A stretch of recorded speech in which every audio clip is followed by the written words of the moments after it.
Welcome to Bite at a Time Books, where we read you your favorite classics one bite at a time. My name is Bree Carlile, and I love to read, and wanted to share my passion with listeners like you. If you want to know what's coming next and vote on upcoming books, sign up for our newsletter at biteatatimebooks.com. You'll also find our new t-shirts in the shop, including podcast shirts and quote shirts from your favorite classic novels. Be sure to follow my show on your favorite podcast platform so you get all the new episodes. You can find most of our links in the show notes, but also our website, biteatatimebooks.com, includes all of the links for our show, including to our Patreon to support the show, and YouTube, where we have special behind the narration of the episodes. We're part of the Bite at a Time Books Productions Network.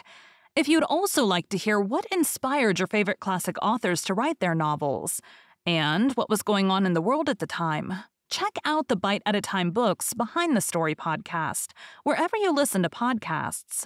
Please note, while we try to keep the text as close to the original as possible, some words have been changed to honor the marginalized communities who've identified the words as harmful, and to stay in alignment with Bite at a Time Books' brand values.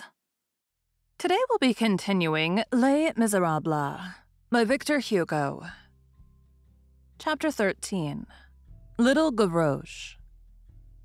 8 or 9 years after the events narrated in the second part of this story, people noticed on the Boulevard du Temple and in the regions of the Château d'Eau a little boy, 11 or 12 years of age, who would have realized with tolerable accuracy that ideal of the gamin sketched out above, if, with the laugh of his age on his lips, he had not had a heart absolutely somber and empty.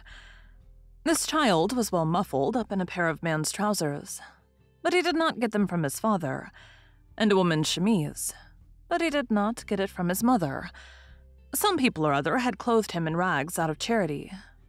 Still, he had a father and a mother, but his father did not think of him, and his mother did not love him. He was one of those children most deserving of pity, among all. One of those who have father and mother, and who are orphans nevertheless. This child never felt so well as when he was in the street. The pavements were less hard to him than his mother's heart. His parents had dispatched him into life with a kick. He simply took flight. He was a boisterous, pallid, nimble, wide-awake, jeering lad with a vivacious but sickly air. He went and came, sang, played at hopscotch, scraped the gutters, stole a little, but like cats and sparrows, gaily laughed when he was called a rogue, and got angry when called a thief. He had no shelter, no bread, no fire, no love. But he was merry because he was free. When these poor creatures grow to be men, the millstones of the social order meet them and crush them. But so long as they are children, they escape because of their smallness. The tiniest hole saves them. Nevertheless, abandoned as the child was, it sometimes happened every 2 or 3 months that he said, "Come, I'll go and see Mama." Then he quitted the boulevard, the Cirque, the Porte Saint-Martin, descended to the quays, crossed the bridges, reached the suburbs, arrived at the Salpêtrière, and came to a halt. Where?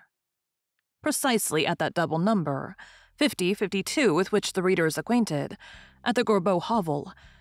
At that epoch, the hovel 5052, generally deserted and eternally decorated with the placard, "Chambers to Let," chanced to be, a rare thing, inhabited by numerous individuals who, however, as is always the case in Paris, had no connection with each other. All belonged to that indigent class which begins to separate from the lowest of petty bourgeoisie in straitened circumstances, and which extends from misery to misery into the lowest depths of society, down to those two beings in whom all the material things of civilization end: the sewer man who sweeps up the mud, and the rag picker who collects scraps. The principal lodger of Jean Valjean's day was dead and had been replaced by another exactly like her. I know not what philosopher had said old women are never lacking. This new old woman was named Madame Bourgogne, and had nothing remarkable about her life except a dynasty of 3 paroquets, who had reigned in succession over her soul. The most miserable of those who inhabited the hovel were a family of 4 persons, consisting of father, mother, and 2 daughters, already well grown. all 4 of whom were lodged in the same attic, one of the cells which we've already mentioned. At first sight, this family presented no very special feature, except its extreme destitution. The father, when he hired the chamber, had stated that his name was Jondrette. Some time after his moving in, which had borne a singular resemblance to the entrance of nothing at all, to borrow the memorable expression of the principal tenant. This Jondrette had said to the woman, who, like her predecessor, was at the same time portress and stair-sweeper, Mother so-and-so, if anyone should chance to come and inquire for a Pole or an Italian, or even a Spaniard, perchance, it is I.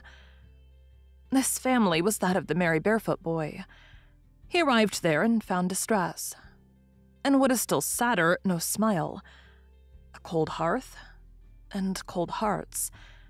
When he entered, he was asked, "Whence come you?" He replied, "From the street." When he went away, they asked him, "Whither are you going?" He replied, "Into the streets." His mother said to him, "What did you come here for?" This child lived in the absence of affection, like the pale plants which spring up in cellars. It did not cause him suffering, and he blamed no one. He did not know exactly how a father and mother should be. Nevertheless, his mother loved his sisters.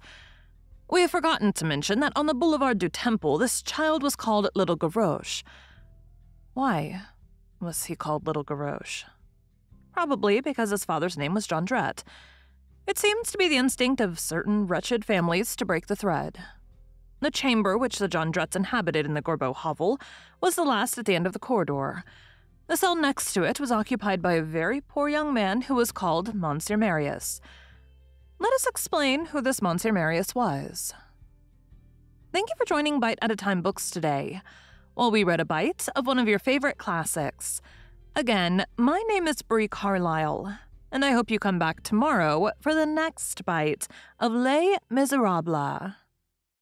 Don't forget to sign up for our newsletter at biteatatimebooks.com and check out the shop. You can check out the show notes or our website, biteatatimebooks.com, for the rest of the links for our show. We'd love to hear from you on social media as well.